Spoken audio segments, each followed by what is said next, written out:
Hi, everybody. This is Dave with Sun Vision Display. Happy to be joining Voja Dimitrijevic from My Deep Guide again. Hi, Voja. Good day to you. Hello, David. How are you? Excellent, excellent. Very excited to be talking to you now that we're on this side of the equation. Just to do a quick recap of what's happened since we talked to you last in that pre-interview. We had shipped you a monitor. You had posted an unboxing video which recapped, I believe, your first thoughts and experiences from a general user, right? That was you as a consumer who would get that. And then afterwards, when you had time, you had a much more formal breakdown that was a two-part video. It's excellent content. We have had such positive feedback. It is one of the most comprehensive, basically, not just a user manual, but experience guide for people who are even looking to purchase this monitor. So we are extremely happy that that's out there. And we're very much looking forward to going back over that. Glad to hear that. Yes, yes. Did you know it was going to be a two-part video?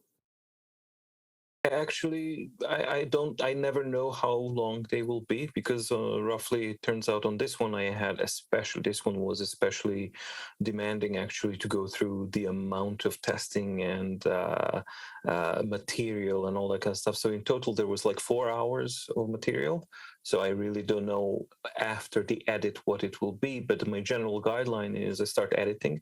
And then when I see how long the total is, then around an hour mark, I split it. So I try not, if it's like, if it's close to 2 hours, then it's going to be 2 videos. But if it's like an hour and 5, then it's still going to be 1 video. So that's the guideline. But no, I really didn't know. What were you thinking about functionality or usability, even those earliest moments? Was that something that was cumbersome, or was something that didn't necessarily play out the way you had thought? Well, there were a couple of things, and those are the things that I actually mentioned. Because my room is not, it's like the worst case scenario that you can have for any reflective LCD. And one of the reasons is, as I mentioned, because I've never had a reflective LCD before, everything is custom made here, and there's just one window, as you can see it over there. I was looking for the darkest corner of the room, and I have black panels, I have black covers to minimize reflectivity. So even if you wanted to, I mean, the only worse environment for a reflective LCD would be a fully black matted type of a room. So that was something that I was experiencing. And basically what I did was I have a dual monitor setup here. I took out the bottom monitor and I placed the SVD monitor here to use it for a good several weeks every single day in my everyday tasks in these conditions that I do have. So that was the first thing that I did. And that was way before I started recording anything. That's the setup process, because I thought it was really important to test it in real world and see, all right, what can you do with the technology? What can't you do? So the first thing that popped out was that my lighting conditions here are suboptimal. And that I would need to kind of figure something out. So the main position that I had before didn't work. So then I would easily move the monitor there. And that's the first thing I noticed was, despite its huge size, which is 32 inches, the thinness, the lightness, and that foot, the tilt foot thing, made it actually really easy to just place it wherever I needed and maybe tilt it a little bit towards the screen, and then everything was fine. So the only adjustment I did in my everyday kind of routine was to move the monitor forward on the desk so that it can catch more light from there. And then it started to work perfectly fine. One thing I did notice then was that at nighttime, I did struggle again with my lighting setup because it was not set up for that, and because of one thing that I mentioned, which was reflectivity. So when you actually get to the nighttime thing, the reflectivity of the front panel is something that was always a struggle in my conditions. but I did overcome it by moving these lights so that they don't shine directly down, but actually to the side. I took away a couple of these black covers that I have here for scenes to allow for a little bit more bouncing of the light, and that helped for sure. The thing that helped the most was I had very, very low dim light bulbs in this one originally. And then I exchanged them for brighter ones, and that helped, of course, because I increased the overall amount of light in the room. So it was a process of adaptation, but it didn't take too long. So yeah, that was the first thing I kind of noticed. So it looked like a monitor. It definitely was a size, albeit large. And then, yes, we had the reflective. It does work. It turns on. It's real. But even from the basic specs, you noted right away, there is no VESA mount. The power cable is not as long as could reach, right? And in addition, we are a U.S. company. We send a U.S.-based power supply. There were some early challenges with anticipating where in the world we were going to send some of these. So having to get an adapter. There are some of those secondary challenges that I think that you brought up in a very fair way that showcase that this was a first step for us as a monitor. The adapter wasn't such a big deal because anyone can get a big, an adapter. It's something to kind of consider if you are open to and you understand that you're an early adopter of a new technology and a first of its kind.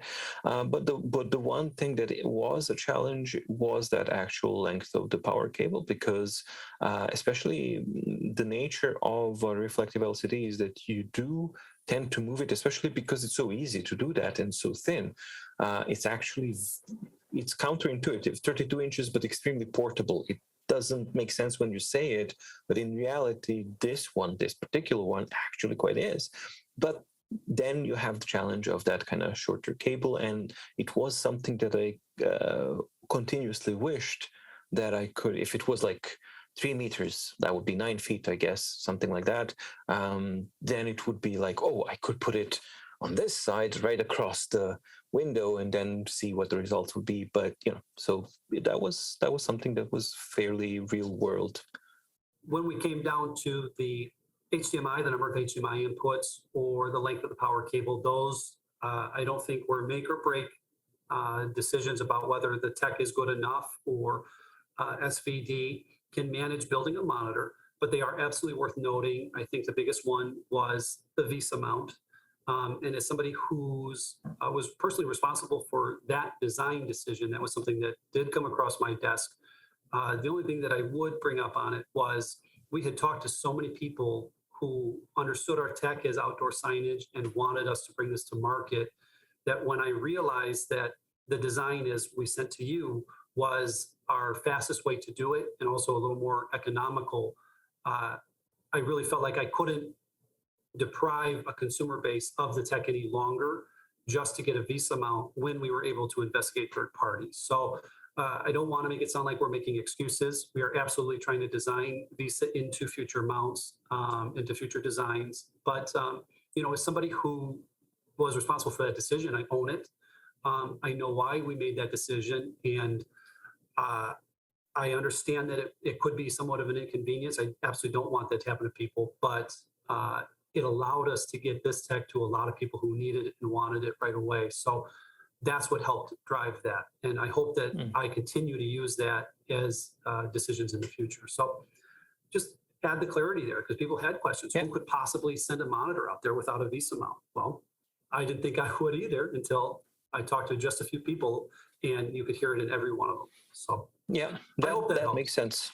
That definitely helps, but it's also a good thing to hear that the VESA mounting is a priority, because I think because the previously mentioned things of positioning and orienting, flexibility to actually position and orient your screen, that just lends itself perfectly for a flexible kind of a setup, because then you also introduce, if you have like a flexible arm and your monitor is mounted on that, then you can store it on the side, your desk frees up, and then when you use it, you just set it there, or the sun is there, so you just kind of move it a little bit here and there. So it just adds a little bit more flexibility, which I think is a good thing. But I remember early in this video around this time, you actually put the LCD under a microscope and noted and compared it with the gradient. The gradient that you saw, what was that like when you first saw that? Was that just a head scratcher? Was that? It was actually quite interesting because it actually answered a lot of things for me. Because one of the things, if you remember in the first impressions video, and that I vividly remember as well, was just how, for lack of a better word, organic it looks like.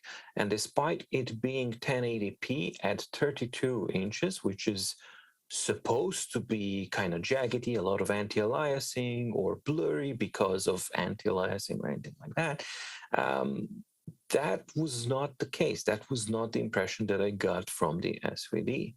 In fact, it just looked pleasant. It looked nice. It looked in a good way soft, not out of focus, but pleasantly soft and organic. And then when I put it under the microscope, then it made a heck of a lot more sense, because it's like, oh, well, that's why you don't have jaggedy pixel edges. Your pixels are basically morphing from one cell to another, and that mimics what you get actually on an e-ink screen, because the ink screen has a couple of black-white cells per pixel, and they morph in a very inconsistent way. And those imperfections give it like a very nice thing. So I was very much surprised when I saw gradient. But then the techie side of me went like, okay, so wait a minute, is it actually a gradient, or is there like a layer underneath that diffuses it and makes it look like a gradient? So yeah, that was the thought process behind that. What I really appreciated about that moment was your putting this under the microscope actually got us to the most objective scientific reasoning for it, was look at the difference here to here. And it still may not explain how it fully hits your eye, but it was as objective as we could get, because it's hard to describe sometimes what that looks like and where it comes from. But there is a fundamental difference. Everybody wants to say their product is different. So I appreciated that. It was a really cool way to see that. It was a cool moment for me too, because it was a genuine, like, okay, then couple of things clicked from the impression, and it's like, oh, that's why. And I don't know of any other technology that does a rainbow or a gradient like that. So yeah, it was a very cool thing to see. You said that even in your situation, your setup is a little challenging with light, and you had mentioned that it performed better than you thought in low light conditions. You know, we both understand that reflective LCDs depend on the light that comes in. However, looking back, I know you were early in the process. Any thoughts about that in terms of an average lighting or low lighting condition, in terms of the monitor being prohibitive in those scenarios? Only reflectivity. That is the only real thing that is a real stumbling point, because naturally that's the physical point. Lower the amount of ambient light, or lower the amount of reflected light it can get, lower the intensity of colors that you will see against the reflections that are bouncing off the front panel, and therefore you will have this kind of fight and eventually there's going to be a tipping point where the image that the content of the monitor that you're trying to see is dimmer than the reflections. And then if you dip below that point, then it becomes a problem. So that is the only real issue that people will kind of face, that you will have to adjust in some way. And that is something that will need to be tweaked. However, can I ask a question? Absolutely, absolutely. Does the technology provide an option to produce like a screen protector diffuser that's applicable onto the panel directly? So it doesn't have to be a full-on glass panel that's a diffuser and everything, but would that dim too much? You may have some, because it'd be a diffuser at that point, you may lose a little bit of the light coming out. We haven't tested it other than with glass, just because outdoor signage. But I know they exist, and I know we have done some what's the word? We haven't applied it across a full 32-inch, but sections of the panel. And for example, anti-glare, there is some effectiveness there. Our concern early on was, as you said, you sacrifice a little bit of light, and we wanted to maximize that. So it can be a preferential thing, but it's by no means prohibitive. Another setup potentially could be if we put in, we can have the ability for a front light. And there is a whole fundamental question that goes with that, if we're going to supplement our own light to this or not, which we love to engage with people on. But if you can supplement that, there is a piece of glass there, and you can do the anti-glare there. So you would have no reflection because the light is starting from inside, coming out, and kind of warding off those other external factors. So it is possible. I think the technology is absolutely worth it. Like it warrants exploration in many different ways to kind of combat these things, because ultimately what it offers is fundamentally different and a really wonderful experience. This is the second thing I was impressed with, was you have a way of adding objectivity to a very subjective thing, but the word you used in the video was threshold. Everybody's going to have their own personal threshold on what they find acceptable in a monitor or piece of tech. And it's a matter of finding it to see if the SVD setup will work with their individual so much. But it's a real thing. It's subjective to the person, but they have it, and it doesn't just change based on their mood that day. It's a real thing for them. And so I think that the way you described it and finding it, the encouragement for somebody to tweak until they found their threshold and then determine acceptable or not, was a very important point.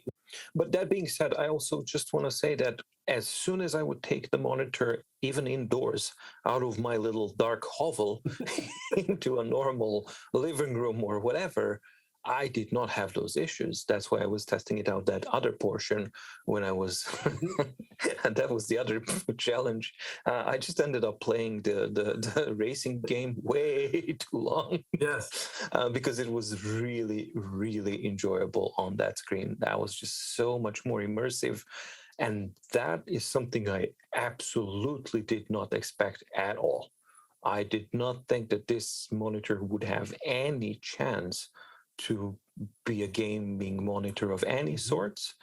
But yeah, that one was not only is it capable for everything but the twitchiest first-person shooters. So for that, it's not good. But for everything else, it's extremely good, and it actually was my preferred way of playing games because of the image quality, immersion, and all these things. It was just different. I can't put exactly my finger on it, but it was more pleasant. It did translate well on the video. I know recording video of a monitor is difficult, but watching the video game performance did look very well on the video. And I do have to say, I was kind of laughing when it was that quite little pickup. And in real time, if you're watching it, it's only a half of a second. But then when you notice that, you're like, well, I got a little caught up in this, and you're coming back to it. Oh, we've all been there, right? We all know that. You're just like, well, we got to get back to business now because that was too much fun. But that was awesome to see. That was. And we haven't seen a lot of people push the gaming. And just one last notion. With that screen, the outdoor gaming is something that doesn't exist because sun is a challenge. And with this screen, it was like, wait a minute, I can be outside and play a game? That was a genuinely completely new experience, and not on your mobile or something, but full-on game, like a big screen. And then 32 inches is awesome. But what are things about this type of technology you think would help speak to consumers who are on the fence about, is now the time to invest or even investigate this type of technology? What would you say to somebody like that who says the price tag is unbelievable? Why would it even be worth 30 seconds to read about? Definitely, it's worth reading about if you have any kind of issues and you're struggling with traditional backlit and sometimes even frontlit displays, depending on what kind of light is being used. If you are not interested at all, well, that's not the product for you, nor should it cater to these people. So I think that's number one thing, is that a consumer should understand, if you don't understand and you're fundamentally puzzled by the price, by the limitations, or by the um, is it the right word, constipulations that are basically kind of tied to using a reflective LCD technology. And if you don't get it, why? Well, then that's not a product for you. And most likely, no matter what kind of changes are introduced, it's probably not going to cater to you. And that, I think, is a good thing, because there's a huge range of people who do get it, who do need it, and who will be interested in it. Now, what it should do, what the technology, should you jump in on it now or not?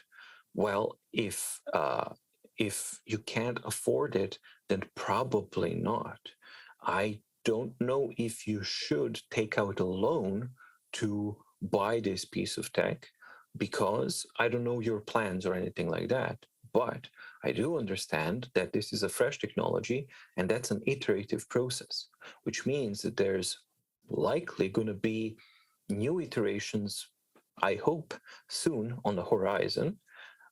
But that also means for somebody who maybe took out a loan for a $1,700 purchase plus shipping and things like that, and if you take like a vulturous loan, we're talking about 2,000 something dollars, and then you get it, and 3 months later a new one comes out. That's a bad situation to be in, and that leaves a bad taste. So if you find yourself in such a situation that objectively you cannot afford this, you really, no matter how much you want, you should wait a little bit more, but follow with vigilance, basically, so that you are aware of the development of the RLCD, and maybe start saving up on the side so that you don't do the loan. But even if it's $100 a month, eventually you will get into that kind of a price range where you have a dedicated kind of savings for that, and then who knows what version is going to be available, and maybe more resources will be available, more information will be available, and then you as a person where you have a high risk purchase like this will have a more objective and a more balanced and more informed decision, basically based on everything there. If you find yourself to be somebody who can afford to experiment with $1,700 or $2,000, because there are people out there who are able to just kind of try it out, then you should also keep in mind that you're not just experimenting for yourself, but if you find that the technology is interesting, you are helping the development and progress of that technology go faster, especially if what you see from the production team and from the company is something that you personally like or believe in. So it's not a direct investment, but into a company. So it's not a cash injection into a company, but it is a support of the technology and the way that you're actually going in. So that's basically what I kind of think. That leaves out a very important part of people, which is I can afford I can scrape $2,000. It would be a big hit on me, but I can do it. But I'm extremely anxious because I don't know if it will work or not. For that, that's something that you guys can actually provide an answer for, which would be, I don't know what kind of return policy you guys have or not, and how feasible that is, but that is something that could help out and ease out the anxiety for that most important middle one, because we have, extreme on one end, extreme on the other, but the middle portion, those are the ones that need the monitor the most and that will benefit from it the most, but it would be good to have some kind of a safety net of some kind. Now, how Absolutely. feasible and doable that is for you guys, I really have no idea, but that's what I think is a good direction to go in. To add clarity, we do have what we call an elective return policy, meaning that if there's nothing wrong with the monitor, you can still return it, I believe, within 30 days of purchase. And then we also have a manufacturer's warranty in case anything went wrong and it wasn't your fault. all that being said, with the My Deep Guide, you were very objective, very thorough. Did I miss anything in your review process that we didn't? Yeah, I tried to not be overly critical, not to be overly lenient or anything, just to kind of find a normal middle ground for somebody. Like how would it look like for somebody who is interested and who would like that type of technology? What do you expect? What should you expect? That's why I measured the light intensities and all that kind of stuff. Even though I have no idea properly how to measure it, it's like using this one, but this is something everybody has. If I had a light meter with precise lab conditions and things like that, that would be worthless to a person. But this, a smartphone, everyone has, and they can then go, oh, so that's what you measured with that app. What do I have in my room with my light setup? Which number do I get?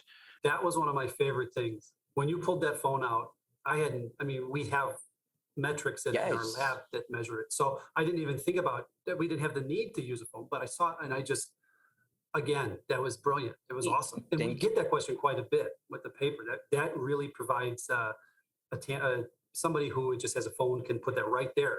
In That was your one of my room favorite things. today. Oh, It's like you see it and you get it out of your pocket or from your desk. It's a tiny app, it's free app, and you just do the same thing. And then you see like where in this gradient roughly is my room and my setup.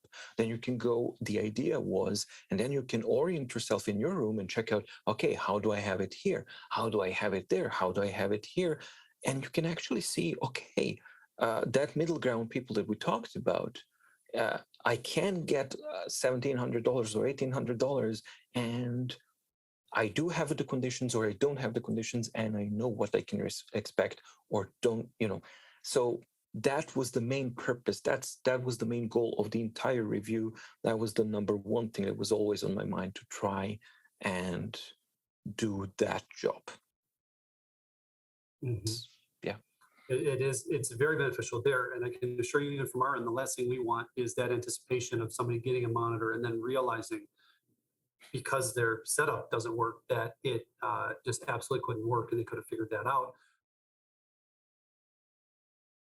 I tried to balance my expectations because I was excited about the technology, but genuinely had absolutely no idea what to expect because I've never seen it. It's like, yes, you have the reflective technology in e-inks, but that has absolutely nothing to do with this. This is a completely different thing.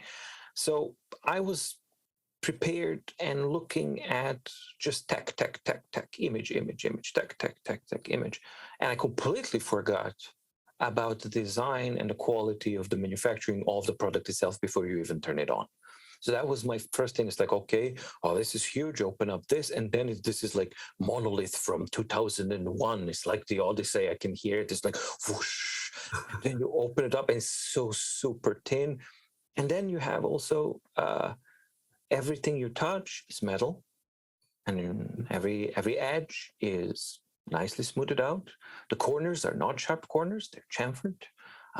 The edges of the profile of it are nice. So then it's like already before at that moment I forgot the RLCD aspect of it, and I was just looking at this product and the beauty of the design. So that's something I forgot to kind of even expect, and to even think about the design itself, the effort that went into the design and the concept of it and manufacturing of it, the quality of it and things like that. So that one actually surprised me a lot.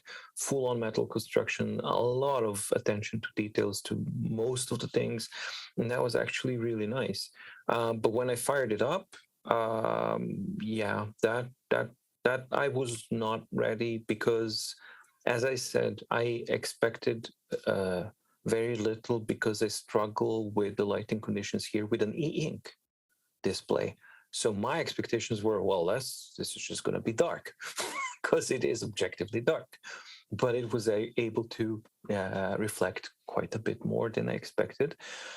And then the third thing that I did not expect, which we already talked about, which is the quality of the picture itself, because it's a gradient of colors, not pixel, pixel, pixel, pixel, and then try to merge those pixels together. So there's a very, very distinct difference when, may I use an audio expression, analog filtering in this case, because it's not a digital process that's doing it. It's a physical process that's basically melding these things together, and no digital interpretation can do it that good. And that's something that's for me, that was the intangible aspect that I couldn't define then, but it made sense once I put up the microscope. Could it hold its own next to a 1080p monitor of a similar size? I think it could. For me, not only that, I think it exceeds it. So that was one of the things why I actually did the close-ups of different screens, what an LCD screen looks like with the text, very much close up with the camera, and what the RLCD text looks like with a close-up of the camera.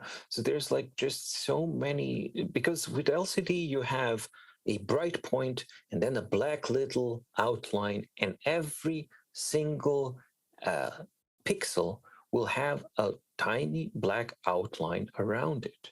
On an LCD, on an LED, not on OLED, well, on OLED as well, but not as much kind of noticeable. But on this one, you don't have that.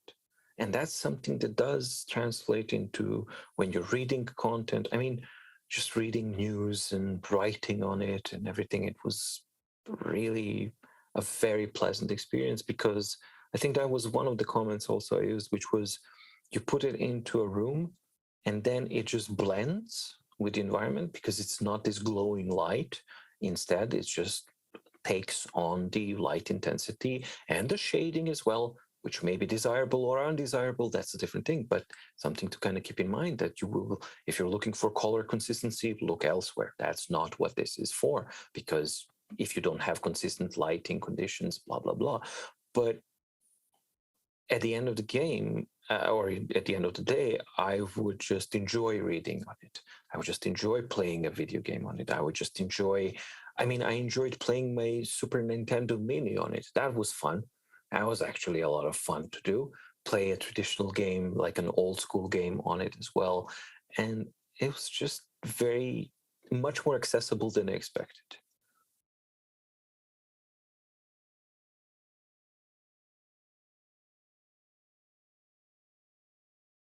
It's definitely an awesome thing to be able to test it out, especially for an extended period of time and things like that. But that's the objectivity versus subjectivity, and allowing myself to be me, whereas kind of pushing it down and keeping the objectivity hat. That's why I have always unboxing and first impressions, and then later a review, because in a review I will try my best to separate subjective and objective, and I always say what is, or try to at least as best as I can, this is my subjective opinion, this is what objective is. But in the first impressions, they are exactly what it says. Some people don't get it because they apparently can't read titles of videos, but that's fine. It's like, but yeah, basically it's like, oh, it's like blah, blah, blah, blah, blah in this review. It's not a review. It's first impressions. And there's a very important distinction between these two, because this is my first impression of a device, of a technology. And in this case, it was the first impression of many things at once. And that's why it was quite an overwhelming thing, because it was first impression of a super thin and light 32-inch monitor, first impression of a full-on metal build of a monitor like that, combined with the first impression of a reflective LCD packed into all of that.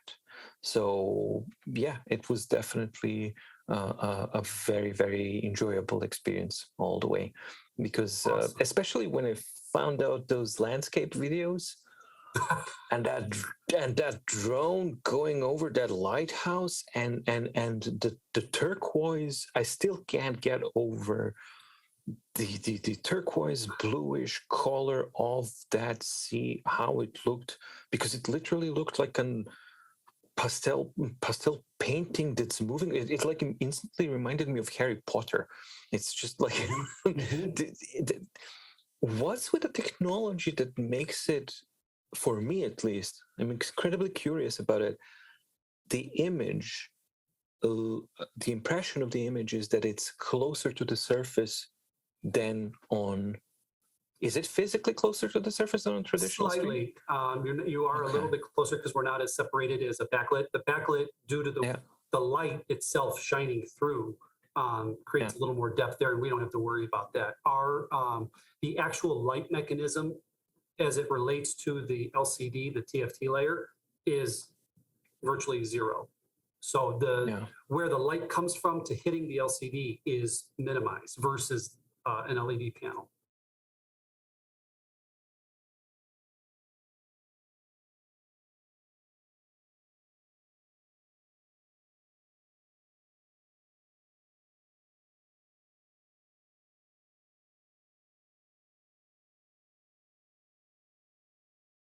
Are you seeing some more activity on the color side than even recently, or is it just you're having an opportunity to see firsthand more of those now? No. Definitely 2022 is the year that people are expecting, especially by the end of 2022. It's expected to see more devices, or the beginning of 2023, because E-Ink launched now a whole range of Kaleido panels. That's their color panel. And it's no longer just 7.8 inches. Now it's 7.8, 10.3, and 13.3 inches. So that's for the first time we get 13.3-inch color Kaleido. And you have this very, for me at least, experimental and so far not so promising technology, the DS slurry type of technology. There's only 2 devices, and they're like Kickstarter campaigns that are not doing well. I mean, they are success, but they are delaying, and that's a story for its own. But the technology itself is something that could be interesting, because from the stuff that they've provided, while the tablets and the UX and just the operational thing of the device is poor, but the color content, actual, the capabilities of the technology seem promising. But from what I've seen, it still seems very unstable, and something that needs quite a bit more iterations to become something that you can successfully utilize in a mass-produced item. And this is more like a experiment kind of a thing, which is interesting, but not really viable yet. So in 2022, I see also a lot of interest from people who are using monochromatic ink devices, or people who are kind of holding out on getting into the reflective display technology side, simply because it's limited because of the speed, monochromatic ghosting, or things like that. So I think that if reflective LCD, I mean, for me, there's absolutely no doubt in my mind is that after seeing reflective LCDs for the first hand, for me, that's the thing that I want. But I want it, several years ahead of time to kind of see where it gets. What are the things that I'd love to see? It's like, of course, smaller size, battery powered portability, or just a USB-C. That would be perfect to get the signal and power at the same time. One cable solves a lot of issues. The resolution I'm fine with. I know people are saying, oh, 1080p on paper, that's like, oh, that's a deal breaker for me. Well, for me, it's not, because I've seen it and used it live. So for me, that's not a deal breaker at all. And if it worked on 32-inch, if you get a 27 or a 24-inch, it's going to be mind-blowing. And just some kind of but then again, if you have something that's smaller, 24-inch, for example, then it becomes easier to find a place for it, an optimal spot for it. So there's so many things here that are actually new, that I do genuinely find it quite exciting. But the bottom line for me is, since I've seen the SVD LCD with all its positives and negatives and everything, strong points, weak points, everything that I've mentioned in the review, it still is the technology for me. This is the one. That's the one that works. It needs iterations, it needs time, it needs kind of growing. Absolutely. But absolutely, that's the one for me, because e-ink has no hope in hell ever to get close to 60 frames a second. Correct. That's just not going to happen. So it can't do a 32-inch panel at 1080p. It can't do it. It can't do no ghosting. It's just it's not going to be able to do that, and nor is it for that. So that's my problem with the color Kaleido panels, because they're trying to do something that the technology it's not for. So it's trying to expand and grab a bigger piece of the pie, but then you compromise in the areas where you shouldn't compromise, and then nothing is as good. And that's like, ugh, I'm not a fan of it. I prefer the monochromatic ones, for example. Slurry and the DES, haven't seen it. Might be interesting, but again, has similar limitations like e-ink. So again, reflective LCD, warts and all, really works for me. Like properly works.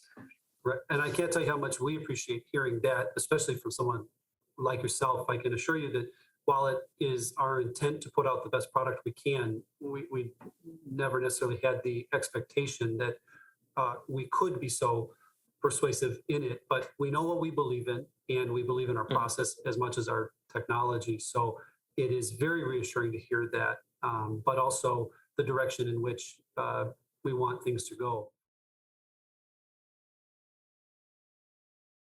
For me, of course, my favorite was to use it outdoors. Not only because, of course, it's the optimal conditions for it and it's fantastic, but it's combined with that. Plus, I'm doing things that I normally cannot do on a computer and could never do on a computer outdoors. And then you have this kind of new kind of thing. So yeah, it's a very special one, but I think it absolutely requires forethought and planning to kind of see, can I use, because this is an investment, and if I, for example, let's say let's multiply it by 1,000, and we're talking about investing $170,000 into buying a sports car, and where you live is just cobblestones. So you will never be able to utilize what that sports car can do. Whereas if you buy a screen like this, a reflective LCD technology, and you just use it in suboptimal conditions all the time, you're wasting it. It's in my mind, it's not the product's fault. It's not the technology's fault. It's perfectly honest about what it does, what it can do, what it can't do. And I know that this might be unusual in today's technology world where everything has to, kind of fit to everybody's needs, but this one doesn't, and that's fine. For me, that fact alone is refreshing in itself, because look, I'm doing this, I can't do that, nor am I trying to, and that's fine. So that aspect is important. I know that some people won't get that, that's fine too. However, but to those people, what I would say from the SVD side was, we build outdoor signage to start. And I can tell you, we were not considering building an indoor monitor because of similarly what you said. We didn't necessarily understand how people could use it or if they would. And so we had other uses there, but then we talked to enough people and we did it. So if today's product may not be ideal for every scenario, what I would tell people to pay attention to was the fact that we heard it and then we built something that was for certain people. So if you're in a different bucket, we will hear you and we will figure something out that may help you on your side, whether it's screen size, portability. A 32-inch monitor for you to throw on your back, as light as it may just from the geometry of it not be the most ideal, and we can get something a little more feasible, just as portable.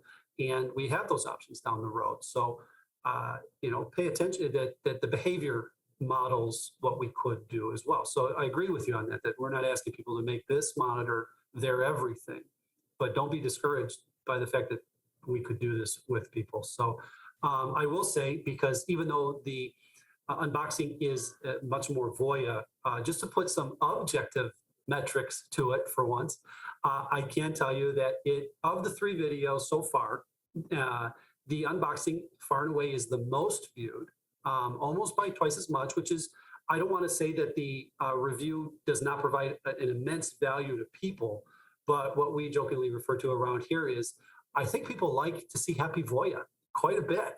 So whether it's us or your viewers, I think we need to encourage people to continue to push content out there to get happy Voja, because it turned into, I mean, I can't even, that first 24 hours after you sent that video, we had more people looking at us like it was incredible. So yeah, there's an Thank you. objective way to look at.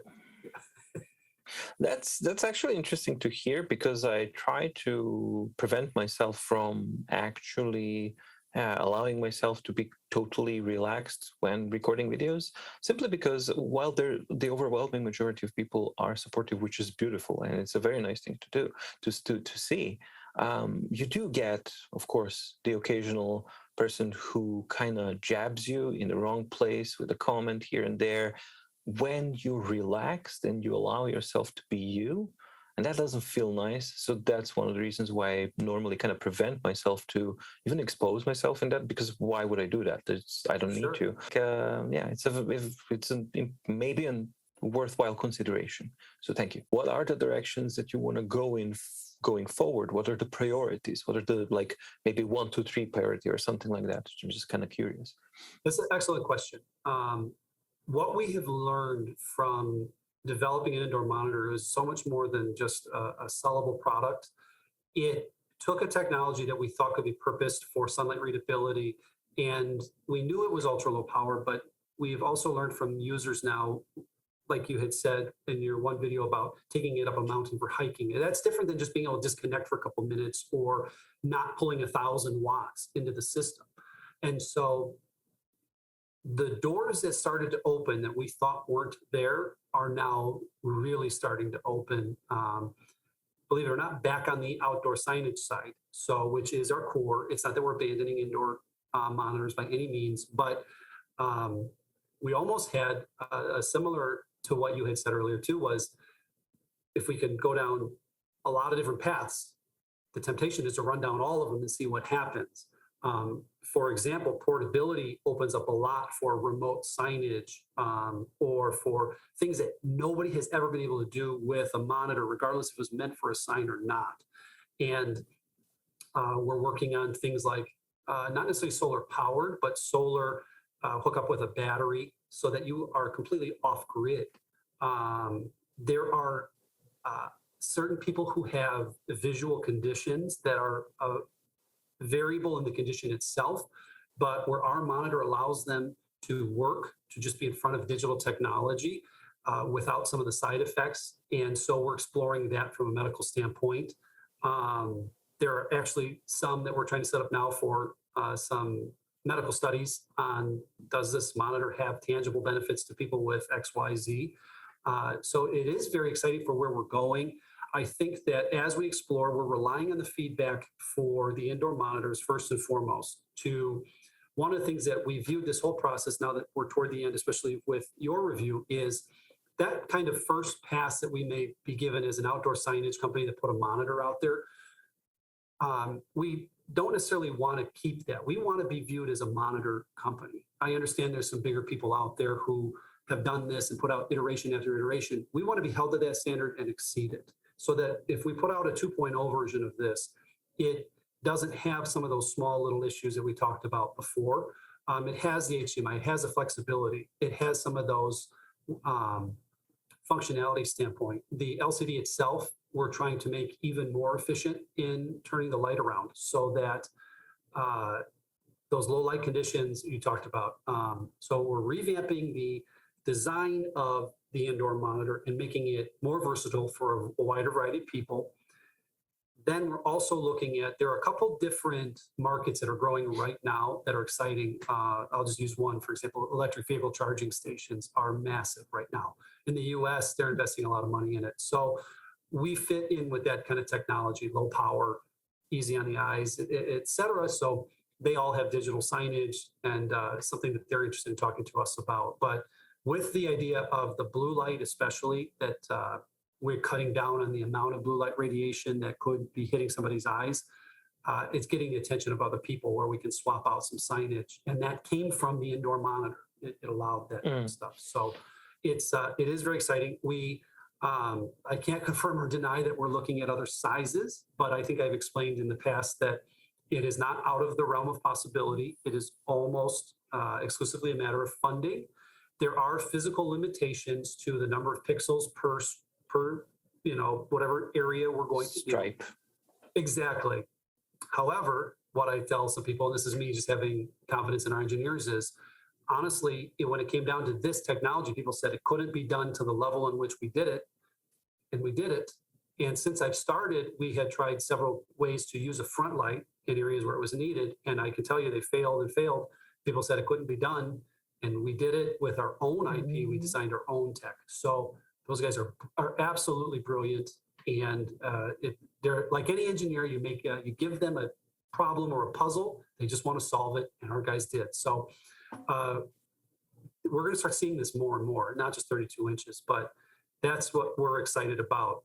For us, the question would be, if you're going to do a different size, for example, hypothetical, what do you do?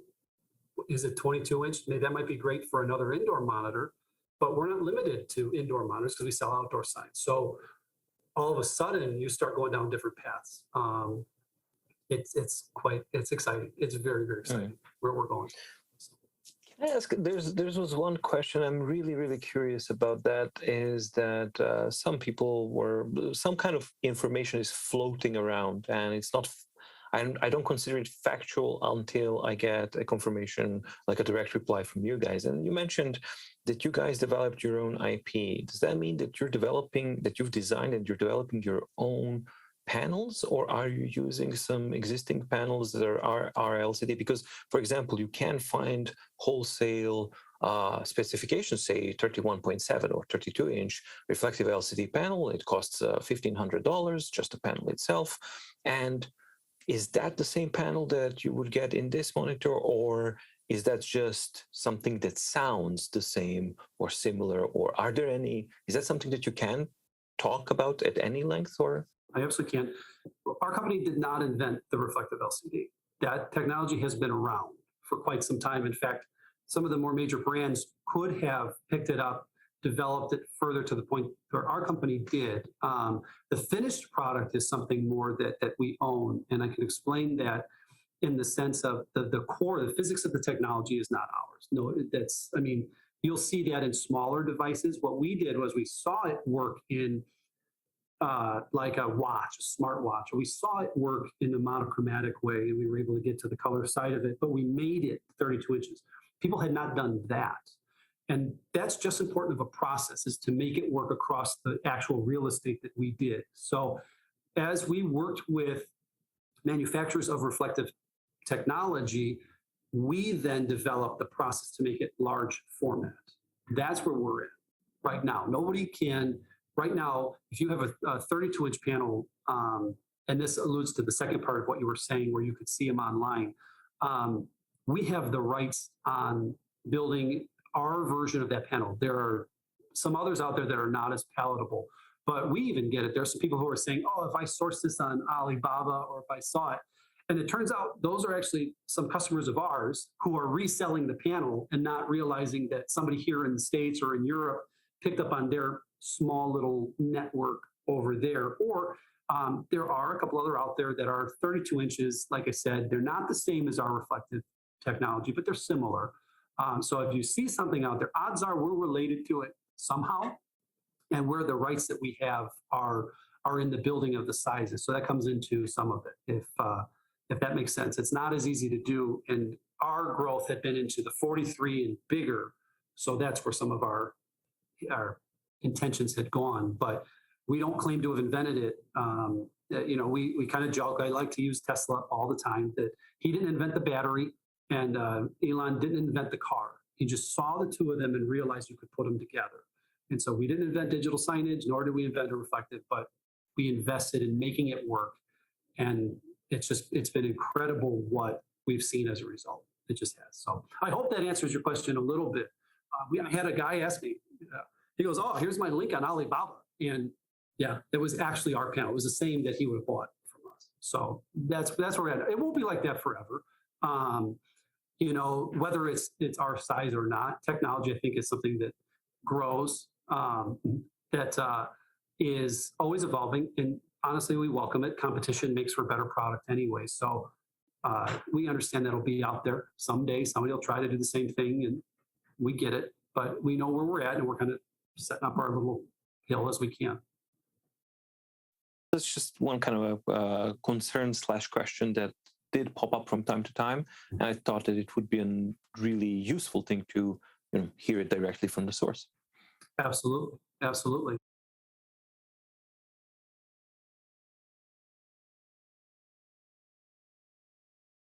If I could just wrap everything up with conveying our team's gratitude to this whole process. We had some fans that had pointed you out from the minute we launched that said, you need to talk to this guy right now. I want to see this. And we reached out. You so graciously accepted, worked with us. And I am so proud of the content and thrilled beyond any expectation I could have had for it. So again, thank you so much. You've been such a good sport. Again, allowing us to come in, you invited us into your home. You've allowed us to kind of, like I said, push you to the objectivity and the subjectivity in a good way, but you didn't necessarily ask for it, and other than to see tech. And we definitely appreciate that and look forward to anything else we can get you in the future. So I do want to definitely convey that. I'm very, very grateful for the opportunity to, get my hands on directly and spend time with this, for me, very, very new type of technology. So, yeah, thank you for that opportunity, and also for being completely hands-off, throughout the whole thing. So I could do whatever I wanted with my review thing. And I'm very happy to actually hear that even the critiques and the concerns that I've expressed in the review and everything, that you addressed them the way you did. That's something that gives me confidence. So yeah, that's a good thing to see, as far as I'm concerned, at least. Excellent, excellent. And we will reference all of the videos. You'll be able to see them in an order. If you want to watch them chronologically or by topic, we'll have all of that content available. We look forward to seeing new faces, as well as people coming back to watch Voja open that box one more time. It's like Christmas in July. And we'll go from there. We'll look forward to the next thing. So it's bye for now, but can't wait for next time. So we'll see you. Yeah, looking forward to it. And thanks again. Good luck.